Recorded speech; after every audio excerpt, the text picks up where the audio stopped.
Hi everyone, it's Andy from Hobby Headquarters. Well, I've got some exciting new kits from Tamiya to share with you guys today. Two that were announced at what would have been the Nuremberg Toy Show. Of course, there was no Nuremberg Toy Show this year because of COVID-19. So Tamiya made a big announcement, it was about a month ago, and these are the first two kits to show up from that. As you can see, we've got a brand new Kettenkrad, as well as a Blast from the Past C9 Sauber Mercedes, which is a really cool kit as well. Now, I've gotten a whole bunch of responses recently about where have I been for the last 2 weeks, and it hadn't really dawned on me because I've been working on videos. I just haven't been able to release anything yet. So what I thought I would do is, before we show you these, we're going to show you these in just a couple of minutes, I would just give you guys a quick update about the channel and show you some of the things I've been working on for videos that will be out very, very soon. Also, please, if you enjoy these type of videos, please go ahead and smash that like button down below there. And if you haven't done so already, go ahead and hit the subscribe button. It really helps us out here in the channel here. So before we get into these, I'm going to show you what I've been working on.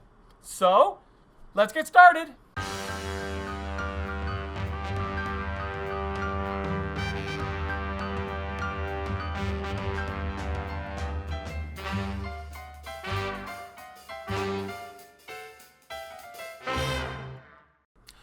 Okay guys, the first thing I want to share with you that I've been working on is this big guy right here, this diorama.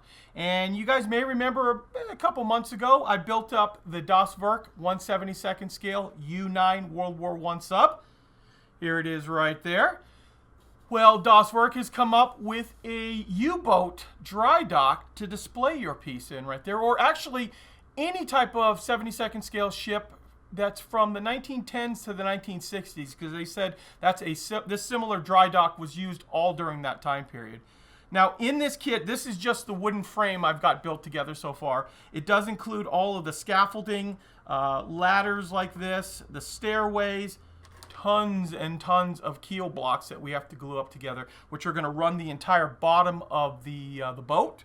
Plus, obviously, all of this is going to get covered to make it look like it's a concrete, and I think there's even like a brick wall up on top here that makes it even a little bit taller if you decide on. So you get all of this kind of stuff. So I started building up all these little gantryways, scaffolding, like I said, all of that kind of stuff. So I think this is going to be a great way to display this thing.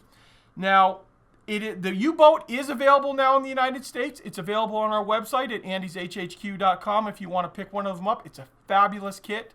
It goes together really well, and it's a really cool subject too. Plus, the initial wave that came out includes a 100-page history book on U9 and its three sisters. So definitely, if you're interested in World War I U-boats, take a look at this one right here. So I'm very excited about this, and I'm going to get back to this.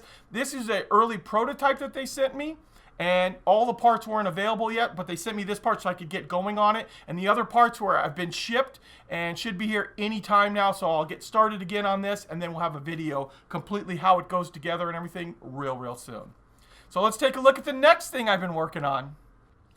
Well, here you go, guys. Here's something you might remember. I've gotten lots of comments. Hey, when are you going to finish the Volvo Wrecker? Well, I've started up working on it again. We've got the correct paint that I needed, that I already had started painting on it, now that Tamiya is starting to get some of its paint back in country. And now, obviously, I still got quite a bit more to go, but you can see we've got the cab built up, most of the sides, most of the electronics are now installed inside here, so we can work the boom back here, as well as I can kind of turn this on and just give you guys, hopefully this works the way it just was a minute ago. Give it a start up. There we go. So we've got the lights are going in gradually. Like I said, this is working back here. It's not hooked up to the receiver yet. It's only hooked up with the auxiliary piece right there. So you can see that's going up on it. And like I said, more lights, more panels, all that kind of stuff. I've been working on this actually for the last 5 days straight, trying to get this one going. Really cool piece. So let me turn this down because it's kind of loud. So that's the other thing I've been working on. So I've gotten lots of comments say I've been gone for 2 weeks, and I guess I didn't really realize it because I have been working on videos nonstop, just haven't been putting them out to you guys. So I thought I would take a couple minutes to share with you guys that I am still working on videos left and right. And now we'll get to the actual 2 model kits that we're going to preview for you. So once again, let's get started. Let's take a look now at the German SDKFZ 2 Kettenkrad rod, or Kettenkrad for short. This is a mid-production in 35th scale from Tamiya and includes the 3 figures shown on the box, as well as it's a little bit buried behind this other 2 figures, but it includes the trailer as well as a few other little accessories. Now, this kit actually has a engine with a openable hatch that you'll be able to actually see the engine inside as well. And they are individual tracks around this area and around this area with long length of track in here. They are individual pads too, which I will show you in a minute. So they're super, super tiny, but they're going to give a lot of detail for it. So let's take a look at the sprues. The first sprue we're going to take a look at is the A sprue, and this is the sprue with all of the track links on it. And as you can see here, this long length of track, as well as here and here. And you might also notice too, there is a natural curve to the sprue, and that corresponds to the actual natural curve in the track here and here. And then there's a another curve right here on the track. Then with those, we have the individual link of track all down the side here, as well as these pieces here. And then of course the main wheel, and then the side wheels for the back of the vehicle, with the track portion of the vehicle. And then the fun part, these are all the individual pads right here on the track pieces. So each one of these needs to be cut out and glued into place onto the track. Now I joke because I say it's obviously a little bit more work, but it's actually going to make the assembly, or excuse me, the painting a little bit easier. The assembly is going to be a little bit more, but this way we can actually paint all of these individual pieces the rubber black that we require, and then we can just glue them into place right onto the track color that we choose on it. And I'll give you a close-up view of the track pieces here, as well as the front wheel. Even the valve stem is pretty nicely done right in there. Individual pads, and then of course the actual track wheels. There we go. And you do get 2 of those, obviously, a left and a right. Next up, we have our B and /R sprue, and the B/R sprue is going to contain all of the body panels plus all the other little accessories that make up the bike. And as you can see here, we've got a lot of individual pieces that are going to make up this motorcycle, tracked motorcycle, we'll call it here. And speaking of that, I got a question for you guys. This is obviously where the drive sprocket and the road wheels for the track portion of the vehicle go onto, and it'll get glued right into here. Is this considered a sponson on this vehicle? I mean, is it a motorcycle? It's kind of like a mini tank with a wheel in the front. The wheel in the front is cool, but if it didn't lock up the back of the tracks, I think that the tracks would be strong enough to just push the front wheel through the dirt. So is it a sponson? Tell me down in the comment section down below. I'd be interested to know, because I'm just calling it that for now. And then you can see here we've got our handlebars, and then of course the front shock absorbers, and then all those other little pieces, which I'm going to pick this up. We're going to get in some close-up detail shots for you guys.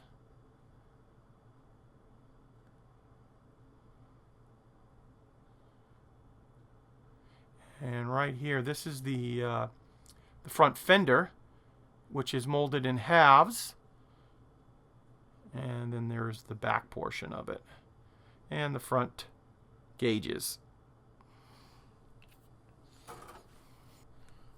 Next up, we have our C sprue, and this is what I was telling you guys earlier about the lots and lots of detail in this. Check this out right here, and I'll show you guys a close-up in a second here, but they have an engine inside of here as well. So there is an openable engine hatch that you'll be able to display the engine on this vehicle as well. We've got all of our, the main portion of our road wheels here, and then the one wheel right here, which I was looking at it and I go, this is the trailer portion. I'm like, where the heck's the other road wheel? Then it dawned on me, there are multiple wheels on the track set. So you do get a total of 3 wheels, 1 for the front end and then 2 for the actual trailer over here. And then of course we've got our fenders here for the trailer. And since we've shown you that, I want to zoom in here, let you guys see the engine. What you think of that? Remember how tiny this is now too. And the trailer. That wheel, you can see it's got a insert in it for the other side. That way they get some really good detail. There we go. And finally, we have a set of figures with their accessories, of course, on there. And I'm not going to just point those out. I'm just going to actually zoom in here and let you see what they look like right here. First off, they did a nice job on all of the clothing. I mean, there are some nice deep recesses in all of the pants, as well as the uniforms here. Let's take a look at the faces and see how those came out. Not too bad at all. And then, of course, the weapons that are coming with it. So you get an MG42 and a regular rifle there, plus the canteen, gas mask, and 2 stands, your shovels, and then of course some ammo pouches as well there. So kind of nice. And then the last thing I'm going to show you of parts wise is this. There are 2 little photo etch grills for the Kettenkrad that you'll be able to put on there as well. And finally, something that we've come to expect with all the new Tamiya kits is this little color 1-page pamphlet. It's all glossy paper that will have both a little history of the vehicle as well as some areas of painting, plus our color chart here to paint the vehicle in both just a solid dark yellow or in the camouflage. Plus it's in multiple languages there. And actually, I guess this would be the back, but that's in Japanese, so unless you live in Japan, that part's not going to work out too well for you. And finally, just quick brief look at the instructions to let you guys see how this is going to go together. And these are the one big giant instruction 1-pagers that they just extend out. And then the back there. Like I said, lots of parts, but looks like it's going to be really detailed. Unfortunately, I don't have a retail price on this yet, but from what I understand, this kit is due out in April to early May. Now we're going to take a look at a blast to the past type kit. This is a 1989 Sauber Mercedes C9 in 1/24 scale. And this is a reissue kit from Tamiya with some upgraded parts in it. So this is the original 1989 kit with some new decals and new photo etch. Now, I remember this kit, or I don't know if I actually built it or not, but I do remember seeing these boxes. They were a compact, easy to build kit. They had some nice engine details you can see right in here. And as a teenager back in the 80s, these were really, really great kits. And when you look at them now, they still hold up very, very well. So let's take a look at the plastic inside here. I've also included a portion of my cutting mat up on the top here with from 0 to 10 inches here to give you guys an idea of how big it actually is. And one thing you're going to notice right off the top, right, especially after looking at the Kettenkrad that we just looked at, the number of parts, this is an older kit, still very detailed, but you're going to see not many parts at all, and it's something that you can build quite easily. And what we'll do now is we'll just kind of zoom in here and let you take a look at some of the parts. We got some of the suspension pieces up on top there, as well as our wheels, some of the engine pieces up on there, and then of course the main portion of the chassis, racing seat, wheels, more suspension pieces, and of course the steering wheel right there. Now we're going to look at some of the silver gray pieces, and those are a little bit easier to see sometimes in the black plastic here. We've got our cockpit area here. Looks like the firewall right here on it. Flip these over.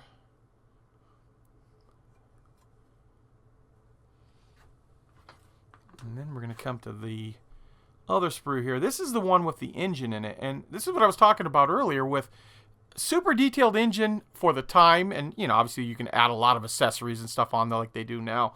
But remembering back, this is going to build up to a very nice piece.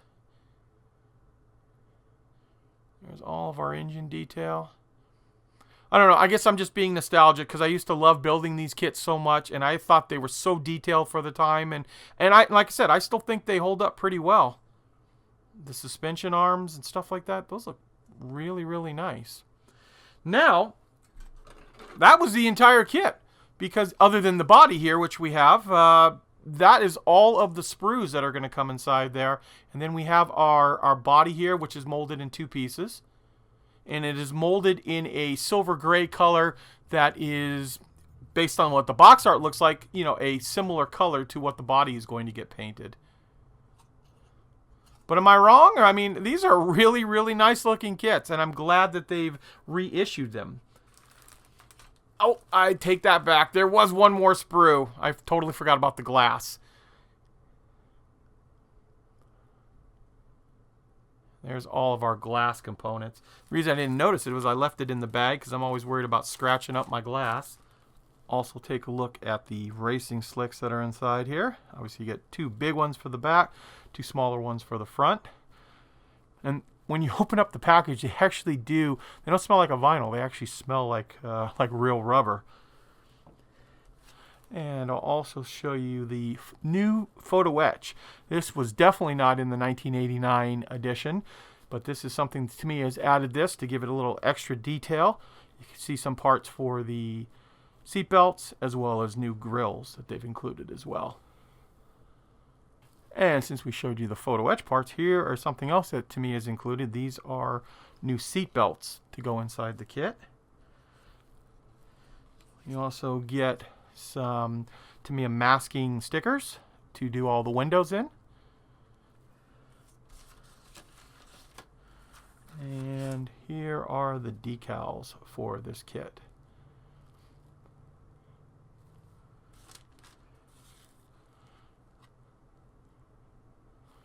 And you also get lettering for the tires.